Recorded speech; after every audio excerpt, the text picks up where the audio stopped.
안녕하세요. 자, 꼭지점 특강 9번째 시간 시작합니다. 오늘은 뭘 해볼 거냐면 일제강점기 경찰을 할 겁니다.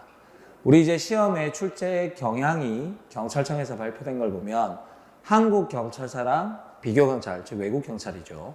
이 두 가지 합쳐서 두 문제 내외로 나온다고 되어 있습니다. 작년 시험에서는 한국경찰사만 나왔고요. 비교경찰은 등장하지 않았는데 아마 올해 시험에서는 비교경찰이 한 문제 정도 나오지 않을까 합니다. 어쨌든 한국경찰사가 더 중요한 부분인데 가보개혁 이후는 쭉 정리를 해 두셔야 됩니다. 그 중에 보면 가보개혁 이후에 여러 가지 한국경찰 제도의 변경이라든가 일제강점기, 미군정기, 그리고 임시정부경찰과 한국 정부가 만들어지고 난 뒤에 91년 이전까지의 경찰, 그리고 91년 이후의 경찰, 맨 마지막에 한국경찰을 비롯한 여러 가지 위인들, 이렇게 구성이 되는데 오늘은 일제강점기 경찰을 한번 해볼 겁니다. 자, 일제강점기에 대해서 여러분들이 이해하셔야 될 것은 일본이 가지는 특수성이에요. 일본은 절대로 한 번에 어떠한 행위를 하는 적이 없습니다. 이게 무슨 뜻이냐면 중국은 대륙국가이기 때문에 우리가 한국전쟁 당시를 생각해보면 인해전술, 힘으로 물어붙이죠. 그러나 일본은 그 성향 자체가 섬나라가 가지는 특징상 하나하나 아주 치밀하게 근거와 토대를 마련합니다. 그래서 힘으로 밀어붙이기보다는 한 발 한 발 토대를 만들어서 야금야금 대한민국을 그때 당시 조선을 장악하는 거죠. 그런데 이걸 역사적으로 한번 살펴보면 개화되는 시기가 너무 차이가 납니다. 무슨 말이냐? 일본은 메이지 유신을 통해서 먼저 개화에 들어가서 근대사회로 돌입했어요. 근데 그때 우리나라는 뭐라고 했었느냐? 흥선대원군이 쇄국 정책을 펴고 있었죠. 그래서 상대적으로 과학과 기술의 발달이 늦어질 수밖에 없었습니다. 일본이 개항을 하고 난 뒤에 과학과 기술이 발달되자 대륙 침략의 야욕을 가지게 됩니다. 왜냐? 자신들은 섬나라에 살고 있다는 불안감이 민족성 내부에 들어있었던 거죠. 그래서 만주와 중국 쪽을 정벌하고 싶은데 배를 타고 가기에는 너무나 위험이 큽니다. 날씨도 고려해야 되고 긴 이동 거리도 고려해야 되고 육지를 통해서 가는 게 참 좋을 것 같은데 자신들은 섬나라다 보니까 그럴 방법이 없는 거죠. 그런데 바로 옆을 쳐다보니까 조선이 존재했던 거죠. 예전에 임진왜란 때 한번 침략해서 장악했던 경험도 있는데다가 지금 사회의 분위기, 세계사의 분위기와는 달리 아직도 문을 걸어 잠그고 있으니까 이걸 열어젖혀서 자신들의 대륙 정벌의 병참기지로 만들어야 되겠다는 생각을 하게 되죠. 그런데 처음 설명드렸던 것처럼 일본은 한 방에 모든 걸 무너뜨리는 일은 하지 않아요. 하나하나 점점 조금씩 한국을 침략해 들어갑니다. 첫 번째, 뭐라고 이야기를 하냐면 우리가 너네보다는 훨씬 더 과학과 기술이 발달되어 있다. 그런데 우리가 보기엔 너네는 아직까지 너무 불편한 삶이 많구나. 우리는 전신선을 이미 만들어서 군대에서는 사용하고 있기 때문에 위급한 상황에 빨리빨리 연락이 가능한데 조선 너네는 아직까지 위급한 상황에서도 봉화 피우고 파발 띄우고 있다.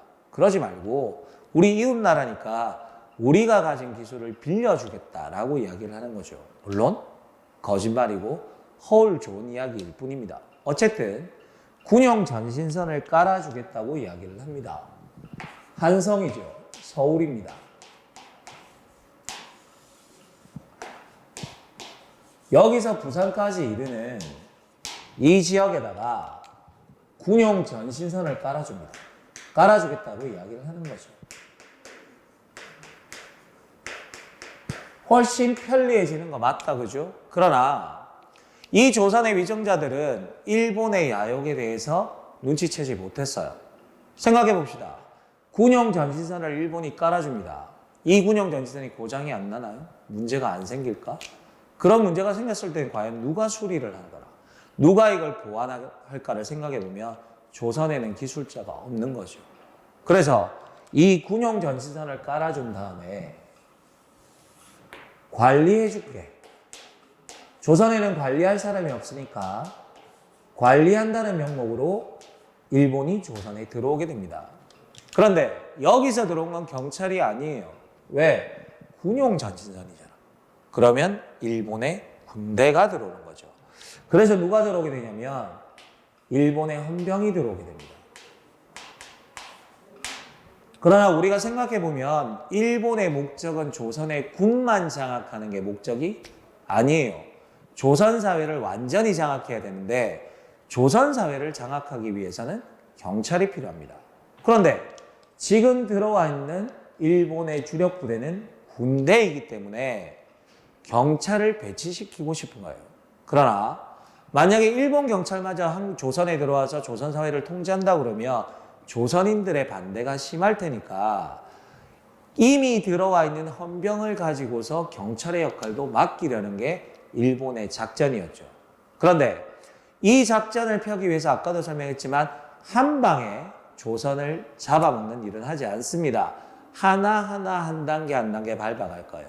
첫 번째 뭐라고 이야기를 하냐면 경찰 사무에 관한 취급서라는 걸 만듭니다.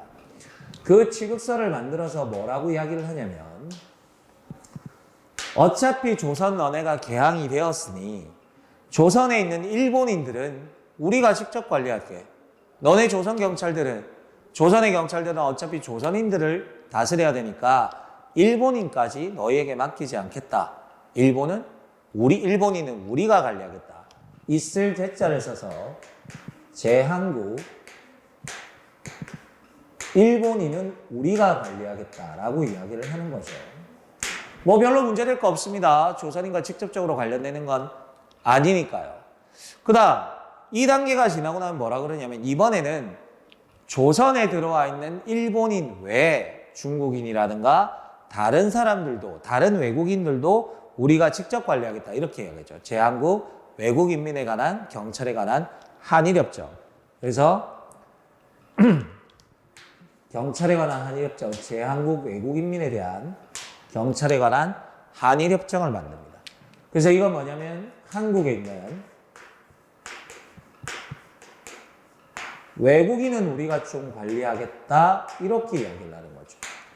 아직까지는 조선인에 대한 직접적인 관리가 없기 때문에 조선은 방심할 수밖에 없었습니다. 그런데 세 번째 발톱을 드러냅니다. 뭐라고 이야기를 하느냐.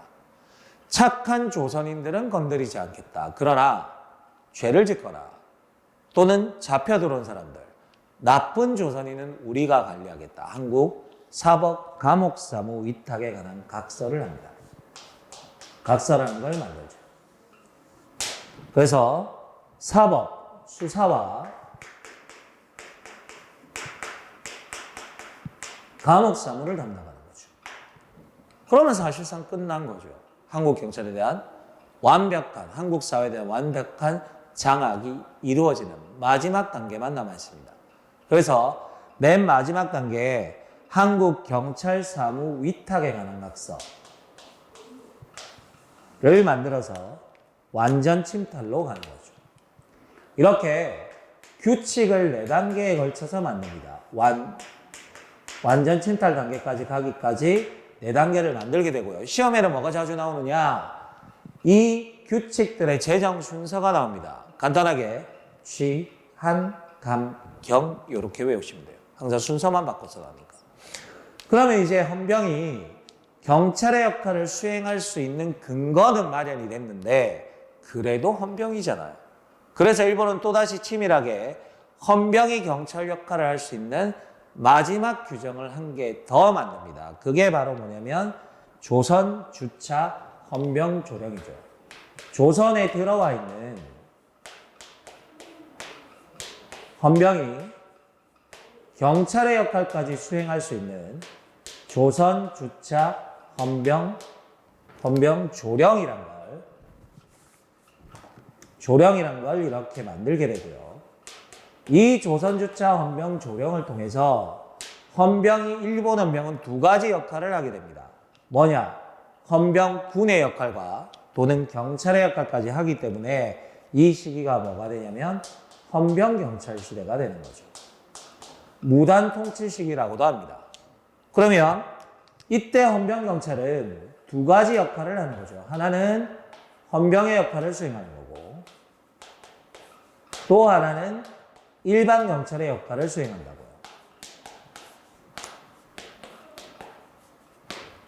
그러면 헌병은 군이니까 당연히 군사장 필요지역, 군사장 필요지역이라든가 조선의 의병이 활동하는 의병활동지역, 의병활동지역에서 이렇게 활동을 하게 되고요. 일반경찰은 사람이 많이 모이는 도시나 계양장 쪽에서 이렇게 활동을 하게 됩니다.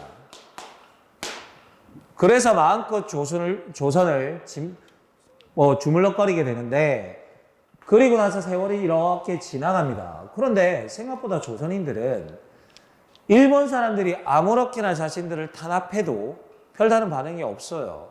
그래서 일본 경찰, 헌병경찰 입장에서는 조선인들을 아무렇게나 탄압해도 된다라고 생각을 했는데, 예상치 못하게 1919년 3.1운동이 터집니다. 그래서 일본이 화들짝 놀라게 되죠. 착하고 말 잘 듣는 조선인인 줄 알았는데 그게 아니었던 거야. 생각지도 못한 사람이 자신에게 덤벼든 거죠. 이럴 때 취할 수 있는 액션은 두 가지가 있습니다.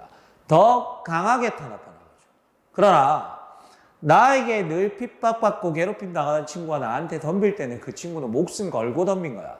근데 그때 내가 더 강한 힘으로 누르려고 하면 나도 피해를 입을 수밖에 없죠. 그래서 일본은 어떤 방법을 선택하느냐? 겉으로는 유화적인, 부드러운 태도를 취합니다. 일단 달래놓고 더 괴롭히는 거죠. 그래서 이 헌병경찰이라는 이름을 3.1운동 이후에는 보통경찰로 바꾸게 됩니다. 그런데 우리가 생각해보면 3.1운동 이후에 일본의 탄압이 약화되었나요? 아니잖아요. 일본은 패망하는 그 순간까지 조선인들에 대한 탄압과 지배를 약화시킨 적이 한 번도 없다고요. 그러면 조선인들에 대한 지배와 탄압과 핍박을 약화시키지 않았다면 일본은 자신들이 가지고 있는 군에 대한 권리, 경찰에 대한 권리를 약화시킬 이유는 1도 없습니다. 그대로 오히려 더 강화시키고 있었겠죠. 그러면 여기서 보통경찰이라는 이름으로 바꿨던 이유는 뭐냐? 아무래도 헌병경찰이라는 이름보다는 보통경찰이라는 이름이 좀 더 부드러워 보이잖아.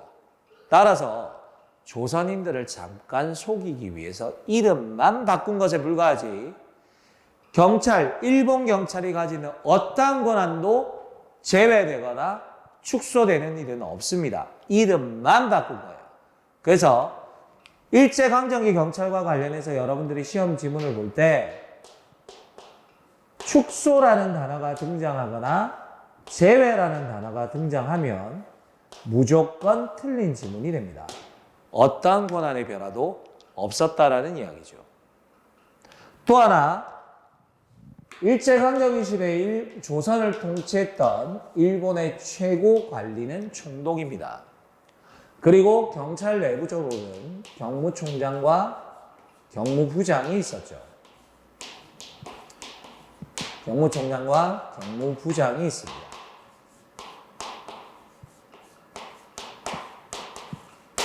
그래서 총독, 가장 높은 계급의 총독이 만들 제자를 써서 재령권, 명령을 만들어 줍니다. 그러면 경찰의 최고위층인 경무총장, 경무부장은 총독이 만들어준 명령을 수행하는 거죠. 명령권은 여기서 등장하죠. 그래서 시험 지문에는 두 가지가 나옵니다. 재령권과 명령권을 바꿔서 시험에 내고요. 또는 경무총장, 경무부장, 경찰의 최고위층인데 이름이 비슷하잖아요. 떨어뜨리면 안 됩니다. 경무총장, 경무부장. 그냥 둘이 사랑하게 가만히 놔두면 됩니다. 경무총장을 때로는 뜯어서 총독 옆에 이렇게 갖다 붙이는 경우가 있어요. 틀린 질문이에요. 경무총장과 경무부장은 붙어서 나와야 됩니다. 여기까지 알고 계시면 일제강점기 경찰에 대한 대부분의 설명은 끝납니다. 문제를 한번 보겠습니다.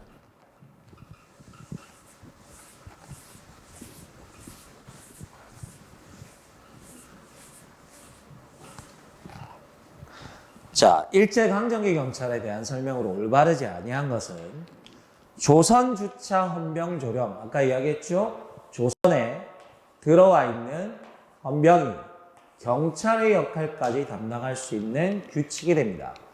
헌병이 일반 치안을 담당할 법적 근거를 마련했다. 즉 헌병이 경찰 역할을 수행할 수 있게 된 거죠. 일반 경찰은 사람이 많이 모이는 도시나 개항장, 헌병은 군사장 필요지역 또는 의병활동 지역에 있었다.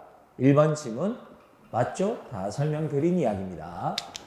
두 번째, 1894년 6월 일본 가기라는 말은 일본 의회가 되는데, 즉 우리의 개항은 우리 스스로 이루어진 게 아니죠.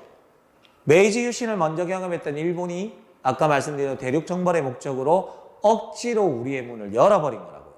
그래서 한국경찰도 역시나 일본 가기에 의해서 만들어지는데 장서를 요구해서 경찰 장서를 요구했다. 맞는 이야기죠. 이때 각아문관제라는 말이 나옵니다. 각은 각각 이런 뜻이고 아문이란 말은 부라는 뜻이에요. 관제라는 말은 조직이라는 뜻입니다. 조직. 그러면 각, 부, 조직 이 말이니까 이 규칙은 지금으로 치면 조직법이 되겠죠. 경찰을 처음에는 법무아문 소속으로 두었다가 곧 내무아문 소속으로 바꾸게 됩니다. 시험 질문은 이 둘을 바꿔서 자주 나오는데 암기하지 마시고요. 생각해 보면 알 수 있는 이야기입니다. 법무아문이니까 법무부죠. 법무부. 내무아문은 내무부입니다. 아까 아문은 부라고 이야기했죠. 그러면 법무아문 소속이었다가 내무아문 소속으로 바꿔야 이 내무아문이 지금의 행안부가 된다고요. 그래야 현대 조직 구조와 맞아떨어지잖아. 만약에 이게 거꾸로 나오면 내무아문 소속이었다가 법무아문 소속으로 바뀌었다 그러면 지금 우리 경찰은 법무부 소속이 돼야 되는데 아니잖아. 우리 경찰은 행안부 소속이기 때문에 법무아문 소속이었다가 내무아문 소속으로 바뀌었다. 이렇게 해야 지금의 조직 구조와 맞아떨어지게 된다고요. 단순히 암기하지 마시고 방금 설명드린 대로 이해하시면 됩니다. 2번 지문 맞는 이야기가 되겠죠. 그 다음 3번 지문으로 가봅시다. 구한말 일본이 한국의 경찰권을 강탈해가는 거죠. 아까도 이야기한 것처럼 일본은 그냥 가는 경우가 없다 그랬다 그죠? 하나하나 규칙을 만듭니다. 두 문자 순서가 뭐였죠? 취, 한, 감, 경 이렇게 갔었잖아요. 맞춰봅시다. 첫 번째 보시면 한국경찰사무에 관한 취급서가 나오고요. 제한국 외국인민에 대한 경찰에 관한 한이력죠. 한국사법 및 감옥사무 위탁에 관한 각서, 감. 그리고 한국경찰사무 위탁에 관한 경까지 취, 한, 감, 경 이렇게 나왔으니까 3번 지문도 맞는 이야기가 됩니다. 어렵지 않죠? 4번 가봅시다. 일제강점기에 총독 나온다 그랬고 내가 뭐라 그랬죠? 사랑하는 사람 떨어뜨리지 마라 그랬죠? 경무총장, 경무부장 떨어뜨리지 말라 그랬잖아. 근데 지금 뭐지? 경무총장이 경무부장 버리고 총독 옆에 와 있죠. 벌써 여기서 틀린 지문이 됩니다. 물론 총독이 만드는 재령권과 경무총장, 경무부장이 만드는 명령권의 위치는 맞지만 경무총장은 경무부장과 붙어 있는 거지 총독과 붙어 있으면 안 된다고. 더 이상 지문 읽을 필요도 없이 4번 지문이 틀린 지문이 되고 정답은 4번이 되는 겁니다. 자, 일제강점기 경찰 처음에 설명해 드린 대로 이야기를 읽듯이 전체적으로 한번 흐름을 파악하시고 그 다음에 문제를 풀어보시면 전혀 어렵지 않습니다. 한국 경찰사 중에서도 일제강점기 경찰과 미군정기의 경찰은 자주 등장하는 부분이니까 잘 정리하시고 시험에 확실한 대비 하시기 바랍니다.